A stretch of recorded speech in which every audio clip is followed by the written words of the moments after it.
It's our bold predictions episode. It's time to have some fun.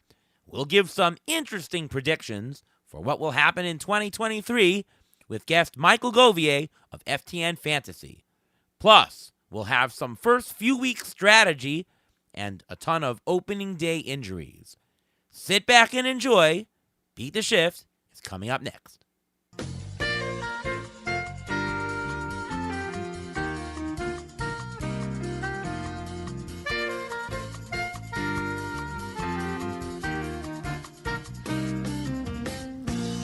And welcome to another episode of the Beat the Shift podcast. I am your host, Ariel Cohen, and with me as always is Ruvain Guy. How are you, Ruvain? I'm doing great. How are you doing today? I'm doing pretty good. We are recording this podcast on opening day, so happy opening week to all of you. We saw the Mets win yet another opening day, as they usually do, 5-3 over the Marlins. Brandon Nimmo, our hero, and my favorite Met, I think, right now, had the big day with 3 RBIs. How was your opening day, Ruvain? Opening day is great. I love opening day. Even though I'm working, I have almost all the games on in the background, so I actually watch the games in between seeing patients. Don't tell the patients that. And it's a great day because all our work that we did in the preseason, we get to see how it pans out, and it starts today. Yeah, and I'm chock full of injuries. My labor team is decimated. I've got Verlander, Max Fried, Edwin Diaz, and Altuve on the same team. Yikes. Yet I'm actually in first place after the first day, so that's pretty darn good. It was a pretty busy weekend. Actually, I saw you, Ruvain, Saturday night. We drafted in our home league auction, which was a blast. You had fun at that? Yeah, it was great. I actually brought my son because he loves baseball. He loves the auction idea. He does regular drafts. He's only 14, but he does drafts already. And he just wanted to get the feel of what an actual live auction feels like. Absolutely. No, we had a very fun experience there. Nice to see some people we haven't seen for maybe 4 years since before COVID. So really a That's great right. experience there. Yeah. And that was the start of my busy weekend. I got home at like 2:30. I had to wake up to check a bunch of fields for our little league, and then I had my first softball game opening day. I pitched a 3-hitter. We won 9-1. Amazing. And then I don't know how this came about, but I went to a chess tournament immediately after the softball, and I won second place. I don't know how I did that on like 3 hours of sleep, but that was a busy weekend. And then I had a pretty busy day on Monday at work and getting just the last bits and pieces ready for the season, final ATC projections. What a crazy week. But I'm so glad that baseball is here, games that count. That Toronto-St. Louis game was crazy. That Boston-Baltimore game was crazy. Just a lot of crazy stuff. The pace of games really going fast. I don't know. What's your experience so far? You like the new pace of the game? Yes and no. People go to games to spend time, and they're cutting down on some of the time. And I agree with it. It's great. It does speed it up in certain places, but there are certain times when you want it to be a little bit slower. Like if you have to go to the bathroom, you may miss like an inning or an inning and a half just because the lines are long and because of how quick the pace of play is. All right. You get bathroom advice on this show as well. All right. Well, let's begin the show. We've got a fantastic guest here. He was in my Tout Wars auction as well. He's the host of the Palazzo podcast, and he writes for FTN Fantasy. Welcome, Michael Govier. How are you? Hey, what a pleasure it is to be here. 3 hours of sleep, that's not healthy. It's just not. No, it's not, but sometimes it happens. It happened this past weekend. I don't know how I did all those things in the span of about 18 hours, but I'm refreshed now, sort of. Absolutely. It's important to sleep. I've prided myself on always getting my rest. That's how I'm able to have so much energy and feel so excited about opening day 2023. This is the time of year where you can really, really soak it in because by August, when football starts to pick up a bit and other people go away, it becomes less, not less exciting. Some of the energy of opening day just doesn't last all year, but I'm a baseball diehard, so when August rolls around and the dog days are here, I'm still enjoying it, but I'm really locked in on winning. And when opening day starts, you don't even think about winning your leagues because, you're just happy baseball's here. So I'm going to be appreciative of that and soak it in for now and worry about winning later. So we usually jump right into strategy, but I do want to ask you, Michael, because you went out to the NFBC out in Vegas. I know you're here in New York in Tout Wars. How was your experience? What did you find, and what do you think of the whole thing? Well, it was a whirlwind back-to-back weekends, Ariel. New York, Tout Wars, drafted with you. We did our auction. You and I were the loudest two people in the room, and I'm very proud of that. I'm grateful for both of us. We enunciate our auction prices and bids clearly and fully. And you like to put, I was trying to figure this out. You did like the sailboat thing and the snowflake thing. I didn't understand that. What's the deal there? Is that what the numbers look like? Is that what it is? Some of them are poker terms, but they're meant to throw people off their game. Because when you hear a number 8, and then I say something about a snowman, and we're like, what's going on? And, sort of trying to distract people from the actual bidding. And this way I can win players and make people bid higher when I want them to. Gamesmanship. I love it. So we had a great time doing that draft. I love the live auction experience. For those that don't know me, that was actually my very first live auction. And I've been playing fantasy baseball for 24 years now. And that was my first one. I loved it. It's so intensive.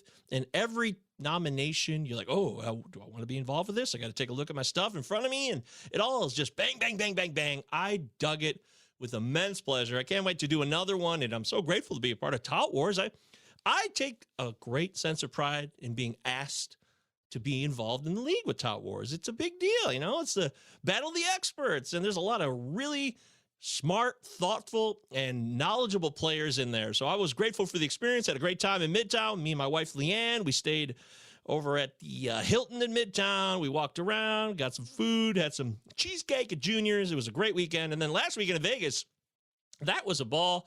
It was really, really about my only draft, which is the main event. That was Saturday morning when all at once, in a big old conference room, this was at the Mirage, by the way, 8 drafts simultaneously, 8 main event drafts, Saturday morning, 11 a.m. They all happen basically like a shotgun start. All right, here we go. Everybody start drafting.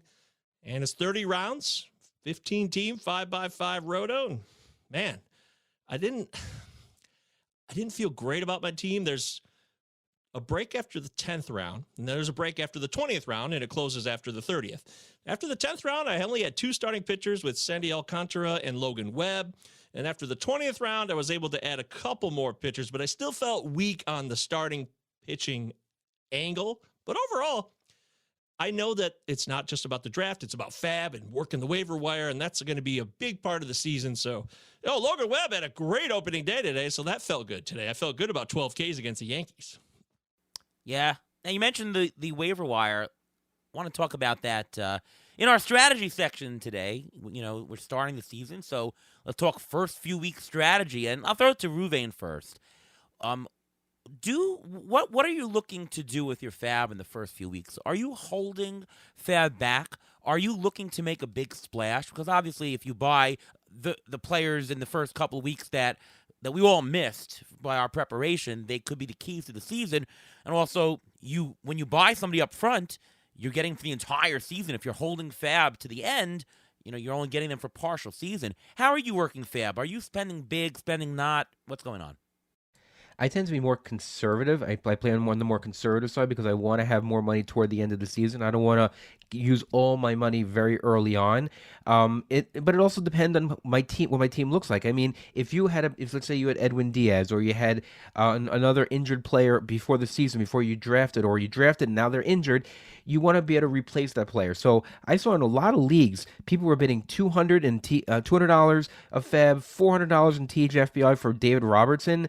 2 teams also bid over $100 for Derek Hall and AJ Minter in another league I'm in.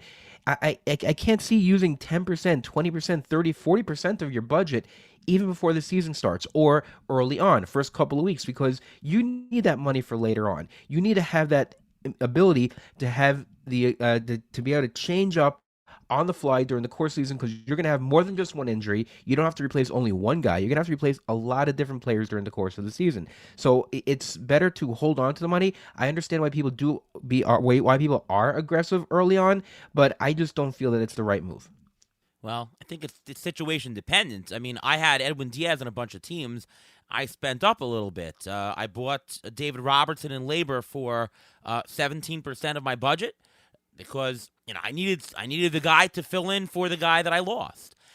If you do spot someone that looks like they're a lot better than expected, for example, Brendan Donovan, I haven't really been following him all draft season, and I see what he did today, and I see where he's batting in the lineup, and I'm like, wait a minute, that guy sounds really interesting.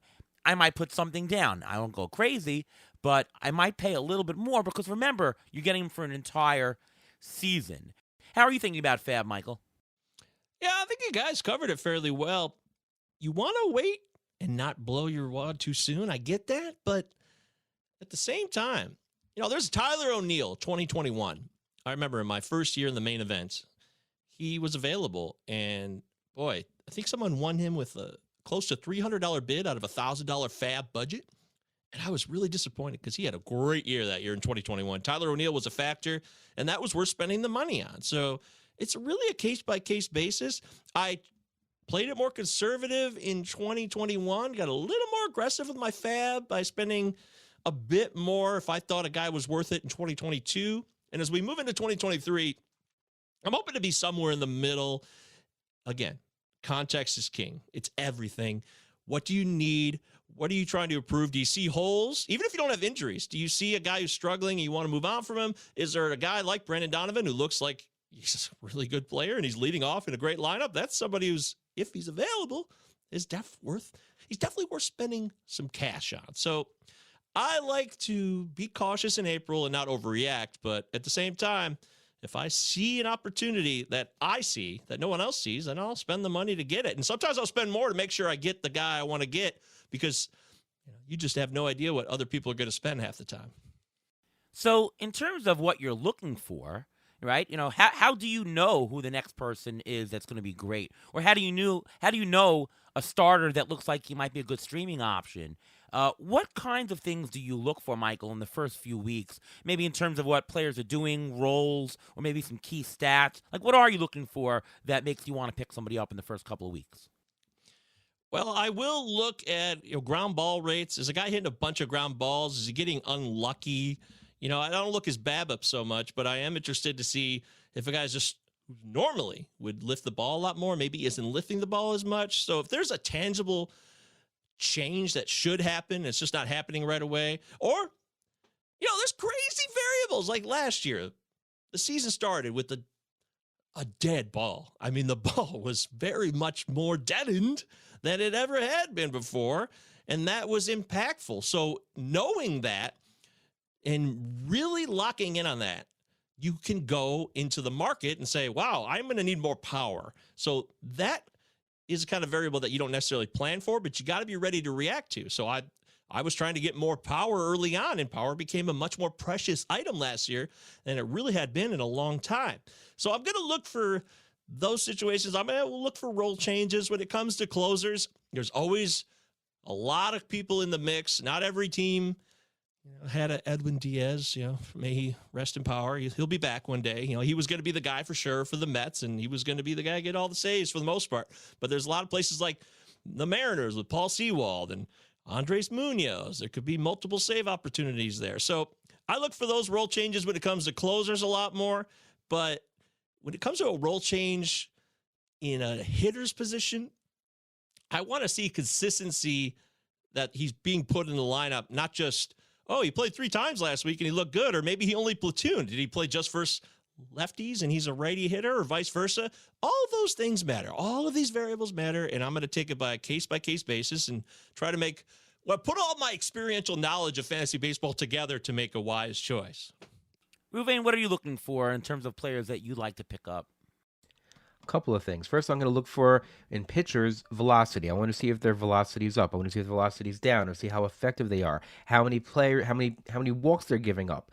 I want to see this year specifically stolen base trends, how the shift or non-shift now is affecting different batters, whether it's a lefty hitting with no shift now, whether it's the bigger bases causing more stolen bases, or with new managers out there, their tendencies with stolen bases. Are they more free in letting the base runners run? Are they going to get more stolen bases in general? So those are trends you have to look for. Michael, you hit on some of the stuff about relievers. I want to talk about reliever usages, when they're being used. Are they being used in the fifth inning, sixth inning, seventh inning, especially with a lot of injuries now very early on in the season to a lot of closers? How are different bullpens going to shape up? So we have to be very aware of that. Which starting pitchers are completely built up, which are not completely built up? How many you can actually get 5 innings out of? Like if you had a pitcher like Corey Kluber who pitched today, didn't get out of the fourth inning. I mean, is that what you really want early on in the season? Probably not. Also, Ariel, you mentioned it earlier. Brendan Donovan, where is he batting in the lineup? You want to see the lineup constructions because what we saw in spring training, especially this year, is not really consistent with what we're going to see during the course of the year. Because of the World Baseball Classic, we didn't see the true lineups until much later in the season, much later in the spring training. So you really want to see how they're going to line up. You want to see where they're batting in the lineup and how the manager is utilizing each player. Yeah, so I look for pitchers. You mentioned velocity, absolutely. I want to take a look at Eno Sarris's Stuff Plus. I want to see how that works. So that's something I'll be paying attention to this year. And by the way, Stuff Plus is now available on Fangraphs. You can actually sort by it. Really cool. I always look at K minus BB, pitchers who strike out and don't walk a lot. That tends to stabilize really quickly. ERA could be all over the place. Hits could be affected by BABIP, but strikeouts and walks are more in control of the pitcher, and it stabilizes fairly quickly. So that is something. Now, when you're on your league and you're on your free agent page, there isn't a column for K minus BB. So in that case, you really can only look at strikeouts. I'll sort by strikeouts there, and then I'll take a look and throw out pitchers who have a high amount of walks. I sort of wish that Fangraphs would sort of let you import your leagues and then let you sort by just free agents and all the Fangraph stats. That would be like amazing if they did that. Maybe I'll talk to somebody there. But that's something I do look at. For hitters, Michael mentioned the ground ball rates, lineup order. Where are they batting in the lineup? I look at their strikeout rate and walk rate as well because that stabilizes quickly too on the hitter's end. And just general production. I'm looking for guys who are showing me something. And then I'll dig a little bit deeper to see whether it looks real or not. So in terms of picking up, that also requires you to drop somebody on your roster. Michael, how do you decide how to drop someone? When do you drop an injured player for a non-IL league, of course, a player who's demoted? When do you decide to drop a player who's just playing poorly? How do you know how to cut somebody? Well, I'll give you an example. Today, I've already done it in my home league, which is a head-to-head Cats league on Yahoo. Old school with a bunch of my friends.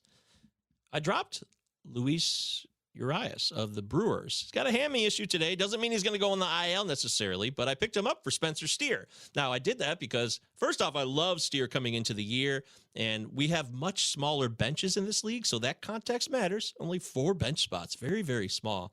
So that means there's going to be more people on the waiver wire. But to me, that's why I can drop a guy like Urias, because I can replace him with Brendan Donovan, who has shortstop eligibility. So he slides right in there where I was using Urias. And then Spencer Steer is a guy that I can mix in to my lineups going forward. And I feel very confident in that because of the size of the benches. So what is your roster limitations? That means a lot, because if you have bigger bench opportunities, or if you have a lot of IL spots, then you have more maneuverability to work with. And I think that's key depending on what type of league you play in, whether it's head-to-head or just good old roto, whatever your format is. It's important to look at your roster limits and expectations. And of course, if there's innings caps, you're going to think about that. But that's what I think about. Hey, will this player help me now? Am I in a battle to win a head-to-head situation? But in roto, which you're not playing at head-to-head, you're playing for volume and a season-long effort. That's when I'll be a little bit more patient, and I might let a guy work through it a bit, especially if I have a few more bench spots to work with. But, I've been burned on that before, Ariel. guys a couple of years ago, like Nick Solak, really burned. I remember that. Nick Solak and Nick Senzel, the two Knicks in 2021. I don't know what I was thinking, but I held on to them way too long, and I ended up finishing next to last in that league because of it. It's funny. Last year, I kept hearing the name Spencer Steer, and I don't know, for some reason I thought that people were just mispronouncing it, and because it should have been Spencer Strider. So I thought it was the same person, and I'm like, wait a minute, one's a hitter, one's a pitcher. What? That was funny. But yes, I think the overall arching thing is that it is case dependent, and it depends on your bench size and what format. Here's the general rule, though, and I've said this many times, but it's worth saying again. You can drop somebody on your team if you don't think that somebody is going to pick them up the next week. If you think that if you drop somebody, they're going to instantly be gobbled up by somebody the following week, you should probably think twice about dropping them. Now, obviously, you might have injury issues on your squad and you just need production now. Sure, but all things being equal, don't drop somebody who the league would be interested in. That's a general rule. Anything to add, Ruvain? Yeah, I think it also depends on if a player is injured, what type of injury is it? Are they going to be out for a couple weeks? Are you not going to know the situation for a couple of days or a week or two? Is it worth holding on to? Where did you draft them? If you drafted them earlier on, you hold on to them. But players you drafted in the last 3-4 rounds, a lot of those guys should be interchangeable. Like, for example, if you have a player like Grayson Rodriguez, he was demoted. Do you have room on your bench for him? Maybe. Would you drop him? Maybe. But would someone pick up next week? That's also a very strong maybe. So it's a case there where I actually happen to have him in one of the leagues I'm in, and I'm holding on to him because even though I don't have that much space in my room and I don't have on my bench, and I'm using all my bench guys already because I have so many injuries on my team at this point already, I still don't want to drop him because he will be picked up by another team next week. But he hopefully will be called up in the next couple of weeks also, because you think you're drafting him in a certain spot. You did all this work to get this player at this certain spot in the draft, and some guys you just want to hold on to. As for poor play, I think you need to give some players, especially the experienced, the veterans, about a month, maybe a month and a half to see how they'll pan out, because there's always the Matt Carpenter example where he did nothing for like a month and a half, then he created a chili, and then all of a sudden he started doing really well. So you never know when these veterans are going to just figure it out and figure out what's going on and change it. When it comes to rookies, especially on teams that have a manager that has a short leash, you may want to consider cutting those guys sooner rather than later. So if you have Vaughn Grissom, for example, a lot of people drafted him early in drafts, somewhat highly with a considerable pick. If you're in I'm going to say, let's say 15-team league right now, are you cutting Vaughn Grissom? Upside, but he's demoted. Assuming, let's not assume you have a tremendous amount of injuries on your squad. Michael, are you cutting Vaughn Grissom? Well, it is very peculiar that you mentioned Vaughn Grissom specifically, because I have that exact scenario in more than one league. But in particular, I drafted him in GLARF, which is a part of Earth, which is a wonderful league filled with tons of various leagues across all the regions in the United States. GLARF stands for the Great Lakes Area Roto Fantasy League. And I drafted Grissom, and I'm not dropping him. It's a 15-team roto, 5x5. I'm going to wait it out. I want to see how it plays out, because for me, the guy is very talented and on a great lineup. Think about that situation. Atlanta's lineup, a lot of opportunity to score runs. Even if he hits at the bottom of the order, if he hits ninth, there's still a really talented bat there who I talk to people that know a thing or two about the Braves system, and they say he's the real deal. He's going to be an excellent player. So I trust the people that I talk to. You might think I'm a loon just babbling on a podcast here, but listen to me when I tell you that Vaughn Grissom to me is worth holding on to. So I'm not going to let him go because of what Ariel said. He said, I think somebody would gobble up Vaughn Grissom fairly quickly in the league I'm in. So I don't want to let him go right now, and I'm willing to wait it out. But, and this is the addendum I wanted to add what I said earlier, Ariel and Ruvain, is that last year I went heavy on drafting Chris Sale and Fernando Tatis Jr., like drafting them outright, waiting for them to return. And those took up bench spots, and those two guys provided nothing for me, nothing. So that really taught me a lot. I don't want to wait too long. And the lesson of Sale and Tatis Jr. from 2022 will stick with me for a long, long time. So, but you're not dropping Grissom, right? So Not yet. So not yet. What if you were in a 12-team league? Would it be a drop? Is that shallow enough? That would be a maybe. I would consider it if there was multiple middle infield positions and infield positions as well, in addition to just second base. I would hang on to him probably a bit longer. But if not, if it was just a standard setup, I might consider dropping him in 12-team a little bit quicker. But I would also still probably wait a couple of weeks because I still think he's going to get called up by the end of April. Hey, Ruven, how about this one? In a 10-team league, 10-team mixed, are you dropping Luis Severino? Assuming there's no IL, of course, right? Assuming there's no IL, I am not dropping Severino yet. He's only supposed to miss 3 to 4 starts, and his value is higher than that of what a Vaughn Grissom would be. Vaughn Grissom, it's easier for me to drop because the Braves just signed Orlando Arcia to a 3-year contract extension. That's a little head scratching if they really want Vaughn Grissom up there. As for Luis Severino, the Yankees have so many injuries in their pitching front. He will, when he gets healthy, he will pitch, and he's pitching for a contract. So I think that even if he misses 3-4 weeks, I think I'm willing to hold on to him just a little bit longer, as long as I have enough able bodies to actually pitch for that week. Can I push back on that real quick? With what you said about Arcia's contract, I really think that was a very small deal. I think it was 3 years, $7 million total. It's a utility person's contract. I don't think it's a ringing endorsement of Arcia. And to me, I don't see it as a reason to be any less concerned that Grissom won't get playing time. I think they see him as a super utility guy, and that's what that contract says about him. You're a veteran. You could play around the field, and that's good enough for you. Yep. I tend to agree with Michael on this one. Then why do they have Grissom starting in the minors? He hit and he did well during spring training. It was a head scratcher why they sent him down to begin with. Arcia should be the utility guy and Grissom should be starting. I just don't know why they sent him down to begin with, because he was one of the players in spring training who just lit it up. He was hitting it in the same clip almost as Anthony Volpe, and Volpe, with no major league experience, made the Yankees roster. And the fact that Volpe made it and Vaughn Grissom didn't make it is just head scratching. The Braves know what they're doing with the money. I will tell you that. Anthopoulos is excellent with really knowing the timing of everything. So I'd say there's more than meets the eye in this case. But no, I think the points are correct about Grissom. I think that he's worth holding on to, especially in anything deeper than 12-team mono. I'd probably also 12-team mix. That is, I'd probably keep him anyways in a 12-team mixed, at least for a couple of weeks, and at least till at least a month, I would say. But the point of this exercise was just to show you, the listener, that it really is case dependent, but you need to think about the context and all that.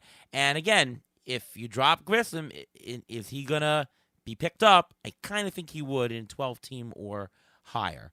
So that is the thought I would have. All right, before we go on with the show, it's time for the Injury Gurus Trivia of the Week. Well, we're going now into our bold predictions for this year. So I did some digging, and I went through some numbers, and I saw that last year 9 players went 20-20 or better, and in 2021 1 player actually went 30-30. And in the history of baseball, this is the question, in the history of baseball, they're in the keeping stats, how many players have ever gone 40-40? I think something around 4 or 5. I know Jose Canseco did it. Jose Canseco's one of the guys who did it in 1988. Did Bonds the father do it? Bonds the father went 30-30. He didn't go 40-40. Michael, any guesses? Oh, yeah. Alfonso Soriano definitely did it. Yes, he did. 2006. It's mind-blowing, but that really happened. Yes. Luis Gonzalez? Luis Gonzalez did not do it. I'm thinking somebody else. Well, you mentioned Bonds, so I'm going to say Bonds. Barry Bonds. He did it in 1996, believe it or not. Of course, yeah. And there's one player you're missing. Trout? Bonds, Soriano. No. Trout came close, though. A-Rod. A-Rod. A-Rod, 1998. He did it. And for bonus points, who went 30-30 in 2021? Who was the only player in the majors to go 30-30? Cedric Mullins. Yes, that's correct. Cedric Mullins. So One of my bold predictions for hitters this year is that because of the stolen bases being hopefully more prevalent this year because of the change of the rules, I think there will be two 40-40 players this year. That's my Whoa. hitters bold prediction this year. Woo! Who would they be? Who would they be? Excellent question. I would probably have to say Acuna because he already stole a Yeah. base today and he's got the power to go 40-40. And you know what? I wouldn't be surprised if Otani did it. Yeah, that's interesting. But yes, today is our bold predictions episode, and Ruvain started off our bold prediction with two 40-40 players. Wow. Yeah, that's definitely bold. Michael, want to throw in a bold prediction for this year? Let's start with a hitter bold prediction. Yes, I love Jonathan India. I think he was just injured last year, and that's the only problem. Other than that, this guy's talented. So I would like to say that Jonathan India of the Cincinnati Reds, who have the finest opening day experience across baseball. It's one of the oldest traditions. It's a lot of fun in the Queen City, a city that I spent one lovely year in, but actually didn't go to opening day, which is just baffling. I don't know what I was thinking. I'm saying that Jonathan India is going to go 25-25, 400 OBP. 25-25, 400. Wow. Do you think that this year, because of the injury last year, projections were so down that everyone buying him is getting a huge discount? Because he was going for like $20 in an auction the previous year. Yeah, exactly. I completely think that. That's why I was really surprised in our Tout War auction when Jeff Ponce from Baseball America, I thought I was going to get India for nothing. And he kept going back and forth with me and put the bid up to $11. But this is a guy who is a leadoff hitter in an outstanding ballpark to hit in. I know the Reds as a team will not be very good in real life, but there are several players in that offense that are talented. So I see this as a guy who's going to return. I mean, Jonathan India end of season, you want to do like standard 5x5 roto value. I think he's at least a top 80 player overall by the end of the season. All right. I'll throw in Alec Boehm and Ryan McMahon will combine for over 45 homers, 155 RBIs, and a 265 average. Just the two of them will be dazzling. I think Alec Boehm is the real deal. And projections have him at like 13 homers for the year. I think we're going almost double that. I think it's going to be 20 to 25 homers for him. He's going to bat over 280. He's going to knock in a heck of a lot. He already started doing that today. And Ryan McMahon, who's yet to play today from when we're recording, I think this guy is going to be fantastic. It's just everything he's going to put together. He told reporters that he's really going to go try to hit bombs. I think that I've told everyone on this podcast that the Rockies are going to have a much better park factor for their team. Their home is the same, but now they don't have to go to face the Dodgers and the Giants and the Padres. They're going to be spread out on a little bit worse pitching team, so you're going to see more offense even. And Ryan McMahon is going to be a staple in the lineup, going to bat third or fourth or something in the middle, and those guys are just going to combine, and I'm going to say that they'll probably both be all-stars this year. I also have one player-specific prediction, bold hitting prediction. Sean Murphy. I think he will lead the National League in doubles. Last year, he had 37 of them playing in a very bad stadium, playing in Oakland, and there were 21 players who had more doubles than he did. But playing in Atlanta, I think he is going to lead the National League, if not the major leagues, in doubles. He is just a double machine, and I think he can do it. I think Travis d'Arnaud might even be the best catcher on their team. He had a really hot start today. Yeah, they've got a great catching pair. What did the Mets do to let go d'Arnaud? They just gave him away for nothing. They cut the wrong guy. That just another. That's just the Mets being the Mets. That's all. That was a long time ago. This is the glory days of the Mets now. Wow. Yeah, sure. Exactly. I'm young enough to remember the Mets being in the pennant in 2015, and he was a part of that. And the Mets, what did the Mets give away for Darren Ruff? They gave away Sapucky and J.D. Davis and other people, and they just cut Ruff. That's the Mets being the Mets. Oh, of course, I'm sure you'll mention your injury report. Justin Verlander now out. That's the Mets. But the Mets did win today, so got to be happy. All right, let's go to pitcher bowl predictions. Michael, who is a pitcher, or let's make some kind of bold prediction involving the pitching? I want to go. I got to put my money where my mouth is, as they say. Trevor Rogers of the Miami Marlins. I expect Trevor Rogers to finish the season with a sub-3 ERA. Book it. Yeah, good player. We had Anthony Bass on our show a couple years ago, and we were talking to him and saying, who's somebody that we don't know about that looks great in camp? Trevor Rogers. He's the guy. And he was correct that year. All right, I definitely can see that. Ruvain, how about you? A bold pitcher prediction. This is really, really bold. Jose Berrios will have a bounce-back year and finish in the top 15 of the Cy Young voting. That's a very bold prediction. He does have the stuff. He's been a little bit unlucky. I think maybe speeding up the pitching will, because of the pitch clock, may make him think a little bit less out there, and that may actually help him. So that's my bold prediction for him. Not bad. I'm going to go with George Kirby.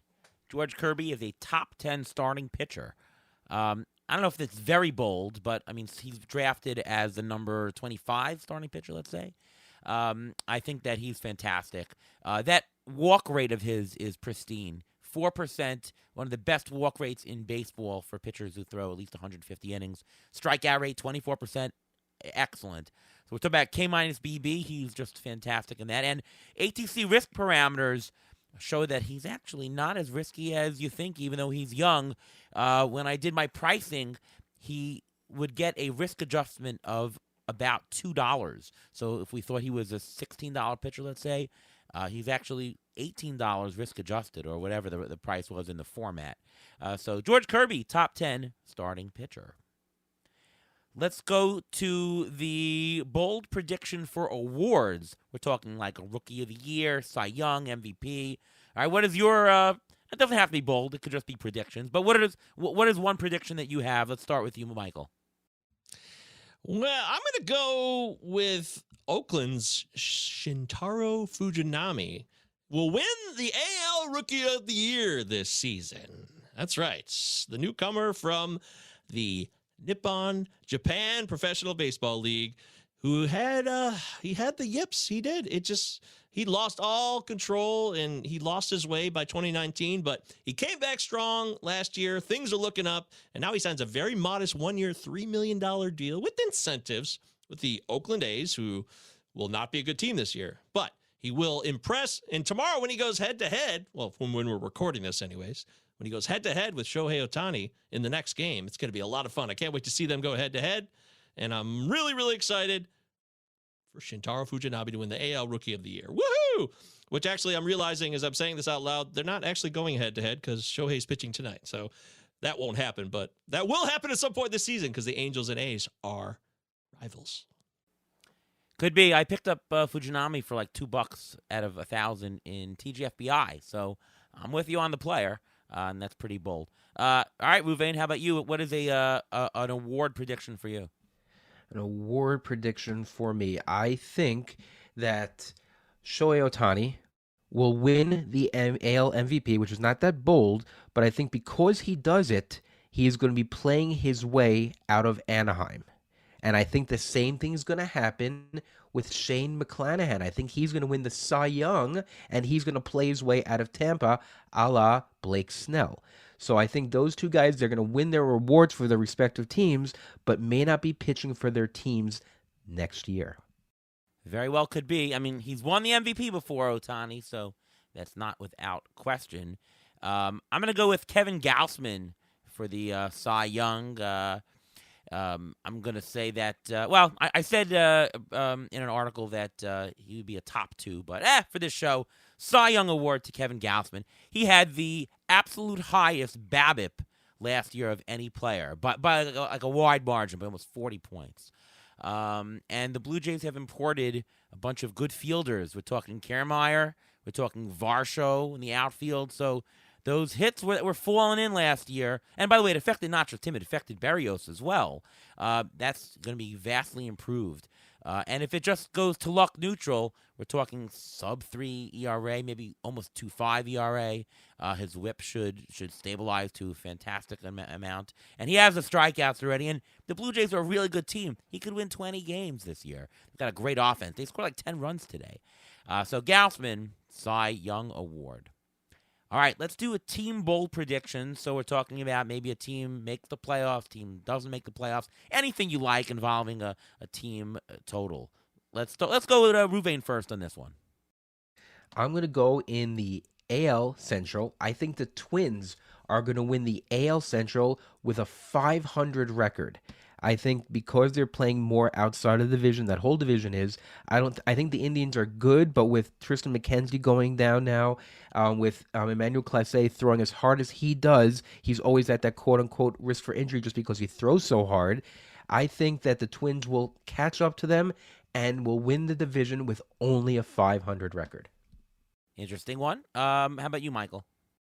I love it, Ruvain. You are bold. This is good stuff. I would like to announce that in the 2023 season, the Los Angeles Dodgers will miss the playoffs. That's right. The Dodgers, who just every year are there. They don't always win it, obviously, but they're always in the playoffs. Heck, we even got an expanded playoff now. But that NL West, it's tough. The Padres are really, really good, and the Giants are going to be much, much better. Remember, 2 years ago, the Giants, they had triple-digit wins, and they made some nice signings in the offseason. I expect them to bounce back. And the NL East is filled with really talented teams. And I just think, unless the Dodgers make some moves to improve this year's roster, it seems like they're going to take a bit of a step back. I know that sounds absurd, but to me, when I look up and down the roster right now, I mean, they lost Lux. Maybe that wasn't a big deal. Maybe it was. I mean, Miguel Rojas, who's starting shortstop. No fantasy value, but in real life, he's a solid defender. I get that. I mean, we're supposed to rely. You guys know this. Thor, Noah Syndergaard is going to be revitalized by the Dodgers. I know that they do wonders with a lot of pitchers, but I am just not so sure of that.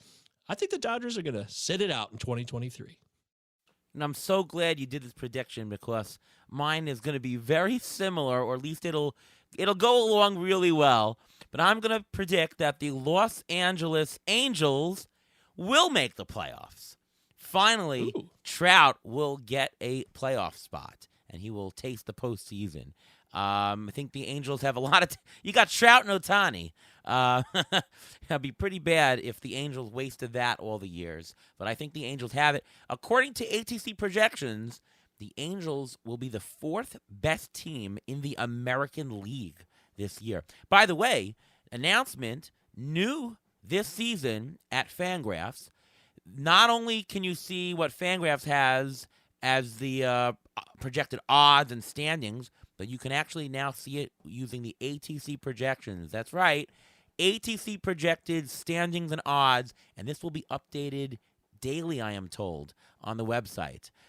So this is going to be really, really great. So check that out. You just go under the standings, 2023 playoff odds, and you can take a look at what ATC says. But yeah, that's my prediction. The Angels, they're going to be in the playoffs this year. Better than the Mariners. I think that they're a better team than the Mariners in general. Well, here's a question for you. If you think they're going to make the playoffs, who do you think on that roster will have the most saves by the end of the year? Because that bullpen, if they're going to do it, I mean, they need a closer, I guess. So who do you think is going to have the most saves at the end of the year? Jimmy Herget. Yeah, I was going to say the same thing. It's going to be Herget. And is it going to be a lion share? Is it 60%, 7%? Or is it just going to be a really bullpen by committee and just, playing the odds? I think it's going to be like the second shot. So I think Estevez is going to get the first shot. I think it's going to be Herget after. I can see Tepera used in more high leverage, but I think it's going to be Herget getting the second shot after Estevez, and once he falters, it'll be Herget. So let's say he'll get a bunch of saves in the first month, and then Herget will take over and get the lion's share after. Then I will piggyback on what you said on your bold prediction, and if that happens, then my bold prediction will be that Jimmy Herget makes the All-Star team. Ooh. How about that? That's interesting. Don't forget Matt Moore, by the way. It's not ridiculous to rule him out. He looked all right in relief last year in Texas, and Lefty, now though. he's in that bullpen. Yeah, he's a lefty. It's true, but I just wouldn't rule him out. I was hoping he would get more opportunities. I think he only got the one save last year in Texas, so it's more of a long shot. Like I said, I'm with Herget. That's the guy I think is the best option in that bullpen. But, keep an eye out. Yeah. Let's do predictions for the pennant winners and World Series. Michael, who's going to win each league, and who do you have winning the whole thing? Well, I have to say, true to my school, and this is not brown-nosing. I'm not being a sycophant here. I really am not, because I already said this prior, and I got to stick with my picks. I got the Blue Jays taking the AL pennant, and I've got the New York Mets, even though Verlander is not available right now, and they lost Edwin Diaz already. I got the New York Mets taking the NL pennant. Who's going to win it all? The New York Mets. That's my pick. I'm sticking with it all year. I had it before these injuries happened. The New York Mets will win the World Series this year because money is no object for Mr. Steve Cohen, and they can just go out and add as many players as they need to, and they do have assets that they can sell off that are valuable, like Brett Beatties and Francisco Alvarez, as if they want to move on from them to add veterans to close the deal this year. Well, from your mouth to God's ears, of course. And did you see Steve Cohen in the stands with the 7 line today? That was great. Awesome. Just Man a of the regular people. guy. Man of the people. That was cool. That was so cool. I tweeted about it. I'm like, I could not imagine Chris Ilitch.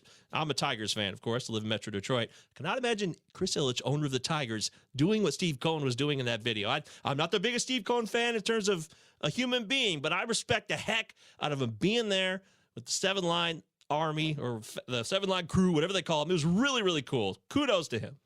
By the way, I don't know if you know this, but Steve Cohen is actually my uncle.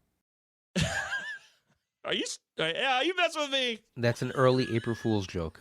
Yeah, okay, that's what I thought. I almost fell for it. I almost fell for that one. I either go with that one or say that Gary Cohen is my uncle, but Love Gary Cohen. which is more believable? I don't know.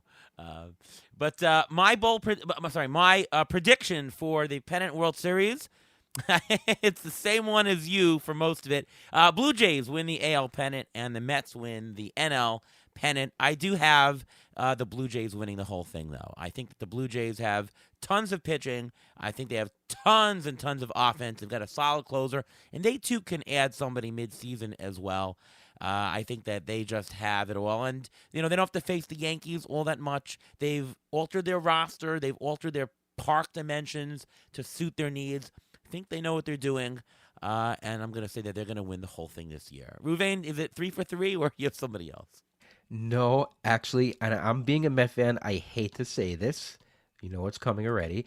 I think Seattle is going to win the AL complete out. Really? I think they are going to come out and they're going to, all the young kids are going to stay healthy. They're going to do what they're supposed to do. The pitchers are going to stay in line. That bullpen is very solid. I think they're going to be very good. And I think they're going to win the AL. And I think the Braves are coming out of the National League. You can't knock the Braves. Everyone always knocks the Braves. They're not going to win a division this year, not going to win it this year, but they win it every single year, no matter what. The Mets were so good last year. The Braves knocked them out. I don't think the Dodgers are so much of a threat because they don't have a bona fide closer. They don't have a true one A or an ace there, and I'm a little bit concerned about that. And there's the NL Central. I'm not too worried about either. The Cardinals a little bit, but not so much. The Phillies can make a run because their offense is so good, but the Braves, they're just so deep. I think the Braves are going to win the World Series as well. I think they're going to top Seattle. I can definitely see that, the Braves. Their offense is stellar. And, yeah, I agree with everyone about the Dodgers. I think the Padres are winning the division this year. But Seattle, I actually don't think they're even going to make the playoffs. I really don't. My money is on the Angels to overtake them. And Houston should be in the mix, if not win the division. So I don't see Seattle. So that's very interesting. Very interesting to hear you say that, Ruvain. Well, I like Seattle. They're young players. I think they're getting into. They got a taste of the playoffs last year, and they came pretty close. They actually put up more of a fight against the Astros than the Yankees did. I know the Yankees were hurt, but still, they put up more of a fight than the Yankees did. So I think they have a shot at coming out. I know the Blue Jays are really good. The Blue Jays are really good, and they can always use another bullpen arm or two. I think they'll get it, but I think that Seattle just have more of the intangibles, and I think Julio Rodriguez is going to emerge as one of the best, if not the best player in baseball. All right. Any other predictions to make, Michael? Anything else to share with us about thoughts about the 2023 season? Well, I want to join Rouvain. I think the Mariners are a great team. I think that's a fine call. To me, the Blue Jays and the Mariners are very similar. They're almost mirror images of each other in a lot of ways in terms of how they've come to prominence, how they've built their teams. They're on similar paths and schedules. So I like it, Rouvain. I would root for the Mariners and the Blue Jays either way. I will tell you, I got to get on the record. I might as well. The Tigers will win 70 games this year. That's right. They will beat the predictions. The over-under is 69.5. The Detroit Tigers will win 70 games. Lock it in. Here it is. Are you going to be excited if they win 70 games? Yeah. I mean, that's going to be a big year here, man. I'll be stoked, Ariel. All right. I actually have another one. I think that there are going to be more 200-inning pitchers this year than last year. I think same thing when I mentioned about the pitching before. I think the speeding up the pitchers, I think that's to the advantage of the pitchers. I think they're going to go deeper in games. I think they're going to be, last year there were only 8 pitchers who threw 200 innings or more. I think they're going to be more this year. So we'll see how that works out. Wow. Interesting. I don't know. I don't know about that. I tend to think there's going to be the same or less. I think that baseball still with don't let you go more than 2 times the order. I think they're going to go even more. There's certain pitchers, who tend to go long in games. They'll continue, but I don't see other people jumping up. It's more like an old school thing. I don't see people jumping up to that level. That's why they call it a bold prediction. I guess it is. Yeah. Who leads the league in stolen bases? Anybody? Starling Marte. Jorge Mateo. Yeah, that's a good call. 2 today already, right? Yes. Yeah, I'd say Jorge Mateo is interesting. I don't know if he's going to get full playing time, but he should be well in the mix. Anybody think Esteury Ruiz is gonna have like 60 stolen bases? He had 85 in the minors last year.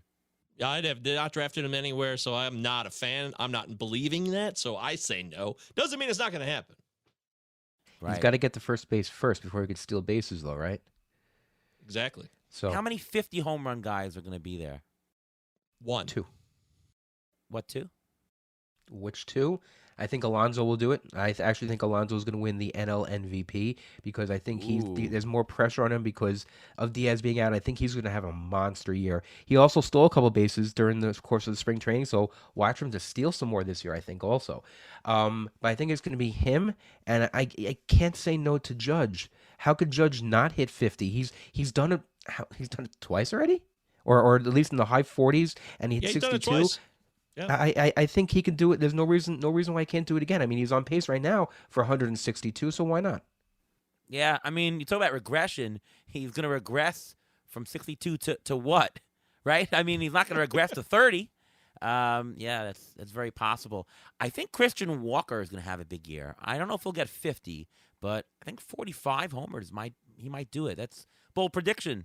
Christian Walker, 45 homers. That's what he does. Will anybody bat over 340 this year? No, because last year the league leader, major league leader, was Jeff McNeil in the 320s. Do you think anyone's going to hit over 340? No, that won't happen. Boy, when's the last time someone hit 340? Actually, that's a good question. That's a while. Or at least 340. Yeah. I mean, Gwynn did that, right? I can't remember. Well, Maglio Ordonez hit 363 in 2007. I remember that because he was a Tiger. But that really happened. Right. That was amazing. So no takers of over 340. Anybody going to win 20 games? 20 games in the majors this year again? Oh, yeah. Julio Urias of the Dodgers.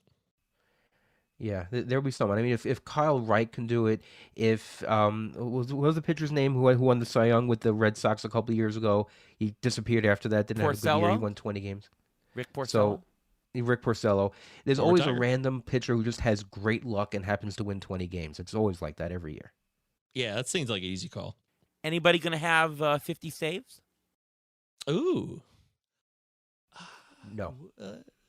No. I would have said Edwin Diaz preseason. I really would have. Yeah, that would be the only one, right? That's it. Jordan Romano could do it. I could see Romano doing it. I could see that happening, but unlikely. Any rookie to have 30 homers? Jordan Walker, maybe? Carroll? Nah. No. No, I don't see that. not 30. No, Walker I would don't be think the guy so. I would not think not of. this year. I think there's a better chance of a rookie having over 40 stolen bases, but not 30 home runs. Yeah, Mhm. definitely. That's always the case, of course, because when you're young, you show your speed. You develop power a little bit later sometimes. I think Walker could do it. I think 30 home runs. I'm going to say he can do that for sure. He's in the opening day lineup. He's here. Yeah, why not? Yeah, interesting. Yeah, what are your thoughts on Walker, Michael? I mean, to me, he's definitely a fine prospect. I just I had a hard time paying what the market was buying him for right after he had that great spring training, and he hit especially after that game where he just went nuts and hit 2 homers. I was going to pay $16, $17 for an unproven commodity, but what is it? Yesterday, I talked with Ian Kahn, and in his draft, Corbin Carroll went like in the middle of the 3rd round. How can that happen? How can you draft a rookie so high? I don't know. What do you think of those rookies for this year?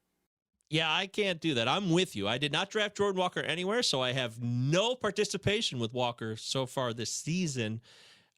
I got to go to Arizona late November for Arizona Fall League. First Pitch Arizona put on by Baseball HQ. A lot of fun. Those are the 3 events I get to do. Now that I'm in Tout Wars, I get to go to New York, and I get to go to Arizona and Vegas. Those are my 3 big events, part of the community and what makes fantasy baseball so awesome, and all the people are the best.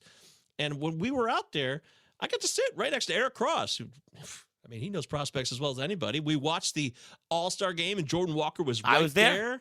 Yeah, you were there too. Yeah, you were there too. What am I talking about? See, look, I'm spacing out. There's so many people. It's a whirlwind. But, I mean, he looks really impressive for being so young, too. He is built. But there was a lot of talk around the whole event, at least with people I talked to, Ariel, that he wasn't didn't have the right attitude. But that's something that's a lot of hearsay, and I get that. It's not data that you can quantify. But he had the tools. It was just a question of could he put it together with the mental and the physical aspect. And based on what people told me, I was like, you know what? I'm going to wait and see with Walker. I'm not going to pay that price. I would pay for Carroll, but I still had 0 shares as well. I do think he's going to steal a bunch of bases, and probably Carroll will win NL Rookie of the Year, as we were talking about earlier. But I don't have either one of those guys on any teams, as far as I know, off the top of my head. So what impressed me most about that Fall Stars game with Jordan Walker is, if you remember, the game was over. Like the top of the 9th, they got the team out, and they decided, even though the game was over, to play the home inning anyways, because they wanted to get a certain pitcher to pitch.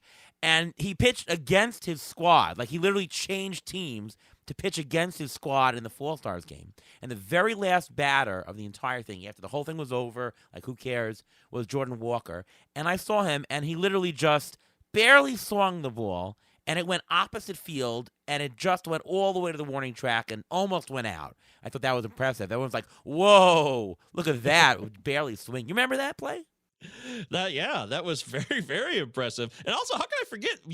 We did a panel earlier that morning, you and I. Yes, on we the last did. day of First Pitch. So, yeah, I'm sorry I spaced out. That was a lot of fun. Yes, I was there. The nephew of Steve Cohen was there. That's correct. I couldn't believe it. I don't know how he afforded to get you there, but he did. He pulled it off. All right. Well, there we go. We did a lot of predictions here. We had some fun today. We did strategy in the beginning, which we always do, and we had a blast. So I want to thank so much to Michael Govier for coming on the show. Michael, why don't you just tell the audience where we can listen to you, read your work, and all things Michael Govier? That is beautiful. Thank you so much. Ariel and Ruvan, you guys are a real joy to talk to. This was fun. This was a legitimately enjoyable experience. It's well organized. Beat the Shift rules. You can also read my work once a week. It comes out every week. It's called Groovin' with Govier. That's at ftnfantasy.com. It's totally free. So even if you don't have the paywall, you don't have to worry about that. My article is free every Wednesday. It's a roundup. I take a look about, now that baseball's finally starting, I can talk about what's actually happening here beyond spring training and draft stuff, and that's what I'll do. It's a baseball roundup. I provide you some snippets of players and some things I'm looking at in my own leagues so that you can understand the overall picture, blah, blah, blah. That's at ftnfantasy.com. And, of course, Blotto Podcast, 2 L's, 2 Z's. We do shows on YouTube and podcasts, so you can check out either or. If you want to see my face, that's great. If you just want to listen, you can listen on your preferred podcast platform. And of course, the Palazzo podcast is named after one of the best scenes in movies for baseball in The Naked Gun, one of my favorite movies with Leslie Nielsen. And the opera singer that he pretended to be was Enrico Palazzo, right? That's right. We used to call the show, we really did when I first started it, me and my partner Chris Deary, hey, it's a Rico Palazzo Fantasy Baseball Podcast. So we've downsized to the alliteration of Palazzo Podcast. But yes, Naked Gun, one of my all-time favorites. I totally agree. Do you like the number 2 better than 1? I actually thought that the opening scene of 2 was my favorite scene of the entire Naked Gun trilogy. Woo, that's a talk about bold statements, bold predictions. With Barbara Bush there, remember that? Yeah. 2 is very funny. 2 is as funny or almost as funny as 1. 3 kind of falls off a bit, but overall 2 has some of the best lines in either film. Yeah. Ruben, how about you? And maybe you can chime in on The Naked Gun as well. I think any movie with Leslie Nielsen in it, if people don't know who Leslie Nielsen is, just rent all his movies. Get all his movies and watch them all because he is just he's comedic dynamite. That's what he is. Surely everybody has heard of Leslie Nielsen. And if they don't, then people have to get in line and start slapping that person to get them to know what's going on, just like in the movie Airplane. That's all. Master of the deadpan. Master of the deadpan comedy, yep. Yeah, I think that 2 was a little better than 1. 33 1/3 was good. I like that one a lot. But they're all good. But because of the baseball you have Reggie Jackson being hypnotized. I mean, come on, that's great. That's great stuff. All right, Ruben, why don't you just tell us about what you're working on? Well, you can follow me on Twitter at MLB Injury Guru, where I tweet out injury updates as they come. And my article for Rotable is coming out this week, and it's going to include some interesting tidbits, including the fact that Liam Hendricks wasn't put on the 60-day IL, that Jose Altuve wasn't put on the 60-day IL, and what's the real story behind Justin Verlander, and whether or not you should be really concerned about him or not. Well, hold on a second. We forgot the whole injury report here. I was Goodness. Gonna say. Do you want me to do it at this point? I'm sorry. We're having so much fun here, but yes, we have so many injuries to cover. What am I doing here? Yeah, so Jose Altuve, he was not put on the IL, on the 60-day IL. He's been on a 15-day IL, but they think that he's going to come back sometime before June. So that's interesting to watch for. Mitch Haniger starts the season on the IL with a grade 1 oblique strain. It happened March 4th and typically keeps players out for 6 to 8 weeks. With no setbacks, he could come back sometime mid-April. Randall Grichuk is rehabbing from hernia surgery in the offseason. He had some discomfort related to his scar near his right hip. It's not considered a major setback. He just got, he's a little bit behind everyone else, so he'll come back also early part of April. Harrison Bader is about 2 weeks into his expected 6-week absence from an oblique injury as well. Watch what goes on there because that whole playing situation, Aaron Judge right now is playing center field. Aaron Hicks, I don't know how you can stomach him on your fantasy roster, is available. Oswaldo Cabrera plays the outfield. And they also signed Franchi Cordero, which is a very interesting signing. Another guy with an oblique injury, Seiya Suzuki. He's recovering from an oblique injury. He's been taking batting practice. He looks good. Look for him to return mid-April. Another Yankee, Carlos Rodon, threw a 30-pitch bullpen session this week. Felt encouraged afterwards. Still, I don't think he'll be back until May. So he's a guy that unfortunately you draft him so early, you have to hold on to just because he could be that good. I mentioned Tristan McKenzie before. He shut down for about 2 months for an injury for a right teres major muscle strain, while Justin Verlander also has a muscle strain for the same muscle, and he's only expected to miss 1 or 2 starts, which is very interesting. So keep an eye on Justin Verlander. Kyle Wright is having right shoulder inflammation. He's a little bit behind everyone else in just rehabbing. He had a cortisone shot in January. He's expected to miss only 2 starts. So if you have him, he'll be ready hopefully soon. Same with Tony Gonsolin. He's still recovering, building up his stamina. He should be okay. And Ryan Pepiot, who was supposed to fill into his spot, just was placed on the IL today with a left oblique strain. No word how bad it is, but now Michael Grove is up. And I have to mention 2 more. Max Fried, he left his opening day start with a left hamstring discomfort. That's what they said. We don't know how long it's going to be for what's going on. And the last but not least, I mentioned Liam Hendricks about not being placed on the 60-day IL. There was a podcast with Lance Lynn. He was interviewed, and he said that he expects Liam Hendricks to be back sooner than you think. Liam Hendricks is battering non-Hodgkin's lymphoma, and we wish him the best. We hope he gets better as quick as possible, but he is throwing bullpen sessions.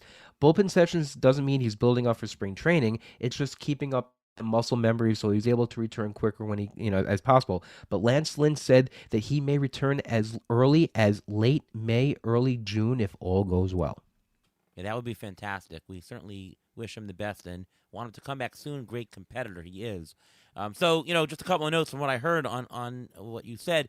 Carlos Rodon, sounding more optimistic. He might be actually a draft steal because he was going cheap. Like when we were drafting back in draft season, you never know what's going to be with him. And, crap, I just blew this. But he could be a steal. Tristan McKenzie, though, he's one of those guys that it's very tough. Like, you can't drop him right now, and it could be somebody that eats your roster spot for quite a while. We're talking non-IL, of course, non-IL leagues. But, yeah, that's kind of tough. Sort of, we were talking about it earlier, but I don't think you can do anything other than hold him, at least till we know more, right? Yeah, I think you're right about that.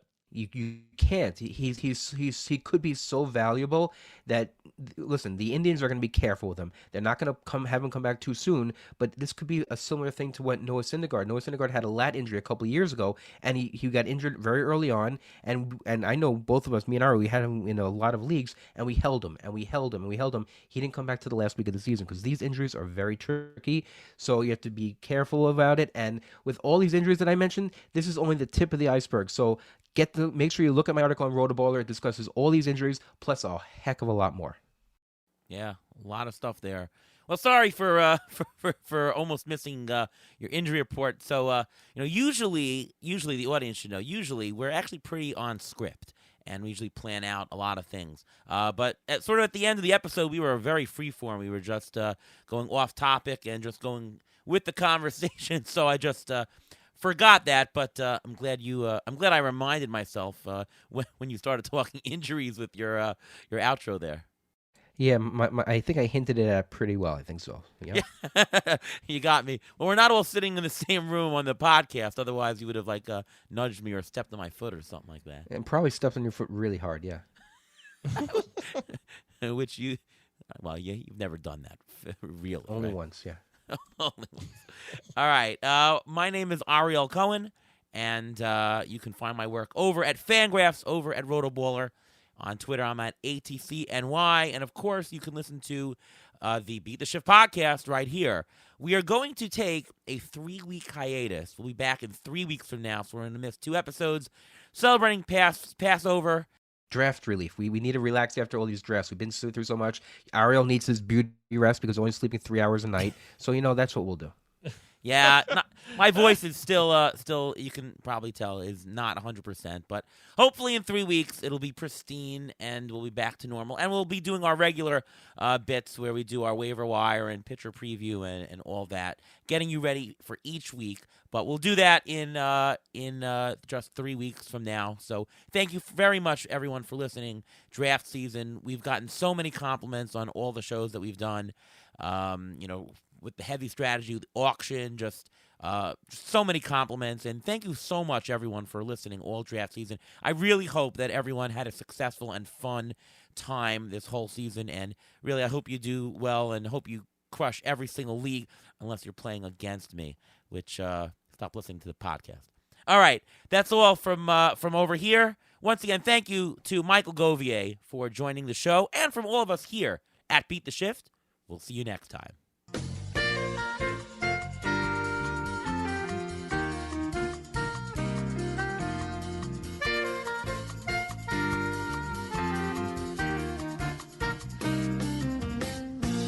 Thanks for listening to the Beat the Shift podcast presented by Fangraphs.